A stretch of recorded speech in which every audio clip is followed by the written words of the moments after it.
दोस्तों, एक तरफ अमेरिका और यूरोपीय यूनियन रूस के ऊपर प्रतिबंध और उसके व्यापार को दूसरे देशों से होने से रोकना चाहते हैं, तो वहीं दूसरी तरफ 48 घंटों के अंदर दूसरी बड़ी खबर भारत और रूस के व्यापार से निकलकर सामने आ रही है। पहली खबर, नायरा एनर्जी ने 70,000 करोड़ रुपए का और इन्वेस्टमेंट भारत के अंदर करने का ऐलान किया, वह भी तब जब यूरोपीय यूनियन ने इस कंपनी पर प्रतिबंध ठोके हैं, जो कि दिखाता है कि भारत और रूस को इन प्रतिबंधों से कोई फर्क नहीं पड़ता। दूसरी तरफ अब भारत सैकड़ों टन चावल रूस को भेज रहा है। इसके अलावा बांग्लादेश से भी कई पॉजिटिव खबरें सामने आ रही है और लंबे समय से जो बांग्लादेश के साथ विवाद चल रहा था, अब भारत और बांग्लादेश के रिश्ते वापस से पटरी पर लौटते हुए दिखाई दे रहे हैं, जिसके तहत बांग्लादेश ने एडवांस में एक बड़ा ऑर्डर दिया है। इन दोनों खबरों के बारे में इस वीडियो में डिटेल में बात करेंगे। पहले बात करते हैं रूस की। भारत ने रूस के दूर दराज और रणनीतिक रूप से बेहद महत्वपूर्ण इलाके कैलिनिनग्राद को चावल की बड़ी खेप भेजी है। कैलिनिनग्राद जो बाल्टिक सागर के किनारे स्थित है और रूस की मुख्य भूमि से कटा हुआ क्षेत्र है, वहां हाल ही में भारत ने 125 टन चावल की 5 खेप भेजी। ये कदम ऐसे समय पर उठाया गया जब रूस पर पश्चिमी देशों के प्रतिबंध लगे हुए हैं और उनकी आपूर्ति श्रृंखला पूरी तरह से प्रभावित है। भारत ने न तो टैरिफ का दबाव देखा, न ही अंतर्राष्ट्रीय राजनीति से डगमगाया, बल्कि बिना शर्त मदद भेज दी। आपको बता दें कि यूरोपीय यूनियन के द्वारा जो वेसल्स ट्रेड में इस्तेमाल होते हैं, उनको भी अब टारगेट किया जा रहा है, जिसके तहत हमने हाल ही में आपको बताया था कि 105 वेसल पर भी यूरोपीय यूनियन ने प्रतिबंध लगाया है। लेकिन भारत ने इन प्रतिबंधों को दरकिनार करते हुए रूस से तेल की सप्लाई अभी भी जारी रखी है। इतना ही नहीं, भारत रूस को भी अपने जहाज से सामान भेज रहा है, जिससे ये साफ पता लगता है कि भारत को इन प्रतिबंधों से फर्क नहीं पड़ता। वहीं अगर आपने हमारी पिछली वीडियो देखी होगी तो उसमें हमने आपको बताया था कि जो यूरोप भारत को धमकी दे रहा है कि भारत से अब रिफाइंड ऑयल नहीं लेगा और जो 15 अरब डॉलर का व्यापार इस क्षेत्र में होता है, उस पर शिकंजा वो कसना चाहता था और भारत को बैकफुट पर ढकेलना चाहता था। भारत ने यूरोपीय यूनियन की इस चाल को भी विफल कर दिया और अब अफ्रीका और अन्य देशों में अपनी इन प्रोडक्ट को बेचने की तैयारी कर रहा है। यानी कि प्रतिबंधों का तोड़ तो भारत ने निकाल ही लिया है, वहीं अब और भी ज्यादा व्यापार को रूस के साथ किया जा रहा है। इसी के तहत इन चावल को रूस में भेजा गया। 2025 की शुरुआत से ही भारत की तरफ से रूस को भेजे जा रहे चावल की मात्रा में बढ़ोतरी देखी गई। एक्सपर्ट्स के मुताबिक अब तक भेजे गए चावल की अनुमानित कीमत करीब 4.7 लाख डॉलर के आसपास बैठती है। ये व्यापारिक आंकड़े बताते हैं कि भारत न केवल एक रणनीतिक साझेदार है, बल्कि एक भरोसेमंद दोस्त भी है। रूस के प्रमुख समाचार चैनल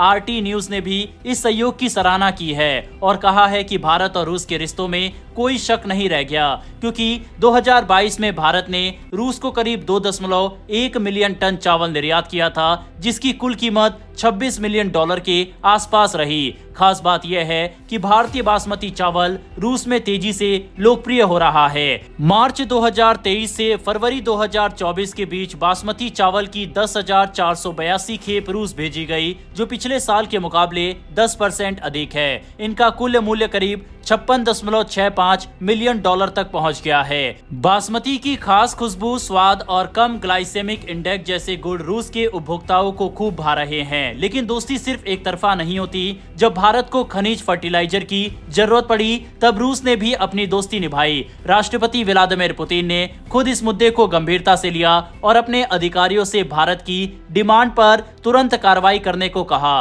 भारत को समय पर और पर्याप्त मात्रा में फर्टिलाइजर्स भेजे गए, जिससे देश के किसानों को बड़ी राहत मिली। दूसरी तरफ चावल को लेकर बांग्लादेश की तरफ से भी एक बड़ा ऑर्डर भारत को दिया गया है और इससे भारतीय एक्सपोर्टर्स को उम्मीद है कि भारत को काफी ज्यादा मुनाफा इस बार चावल से होने वाला है, क्योंकि बांग्लादेश की तरफ से एडवांस ऑर्डर दिया गया है। हमने पिछले 1 से 2 महीनों में देखा है कि किस तरह से बांग्लादेश की नीतियों में बड़ा बदलाव देखने को मिला है और जिस तरह से मोहम्मद यूनिस की सरकार भारत के ऊपर काफी तीखा रुख अपनाए हुए थी, वह अब रुख नरम पड़ता हुआ दिखाई दे रहा है। इसकी शुरुआत बांग्लादेश, चीन, पाकिस्तान के बीच जो मीटिंग हुई थी उसके बाद जब भारत की तरफ से रिएक्शन सामने आया था, तब बांग्लादेश ने भारत के डर की वजह से अपने आप को उस ग्रुप से दूर कर लिया और उसने साफ कहा कि भारत के खिलाफ किसी भी ग्रुप में हम शामिल नहीं होंगे। इसके अलावा भी बांग्लादेश की तरफ से लगातार भारत के साथ संबंधों को बेहतर करने की आवाज उठाई जा रही है और खुद मोहम्मद यूनिस की तरफ से कहा गया है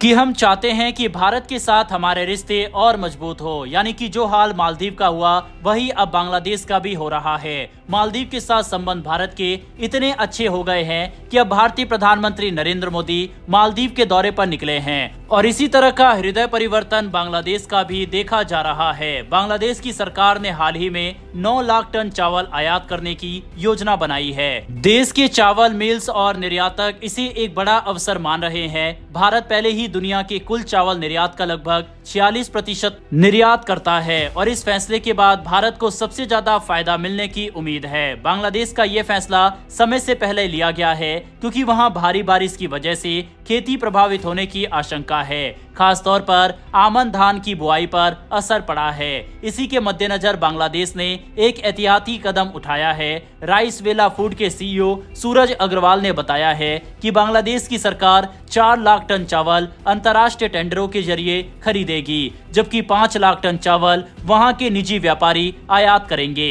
इसका सीधा लाभ भारत को मिलेगा क्योंकि भारत की भौगोलिक नजदीकी, पर्याप्त उत्पादन और प्रतिस्पर्धी दाम भारत को आकर्षक आपूर्तिकर्ता बनाते हैं। पश्चिम बंगाल के जय बाबा बाकरेश्वर राइस मिल के डायरेक्टर राहुल अग्रवाल के अनुसार बंगाल की मिलें इस योजना का बड़ा लाभ उठा सकती है। उनका मानना है कि निजी आयात का लगभग 30 से 40% हिस्सा बंगाल से ही जाएगा। इसके अलावा सरकारी टेंडरों में भी बंगाल की मिलें भाग लेंगी। बंगाल के अलावा झारखंड, उड़ीसा, बिहार और आंध्र प्रदेश जैसे राज्यों को भी इस फैसले से लाभ होगा। इन राज्यों में बड़ी मात्रा में कम से मध्यम दर्ज की चावल की किस्में उगाई जाती है जो बांग्लादेश में लोकप्रिय है। बांग्लादेश सरकार पहले ही बरो धान की 3.76 लाख टन और चावल की 9.50 लाख टन की खरीद कर चुकी है। वहीं इनका लक्ष्य 14 लाख टन का है जिसे वे अगस्त के मध्य तक पूरा करना चाहते हैं। इसके अलावा बांग्लादेश सरकार अगस्त से एक फूड फ्रेंडली कार्यक्रम शुरू करने जा रही है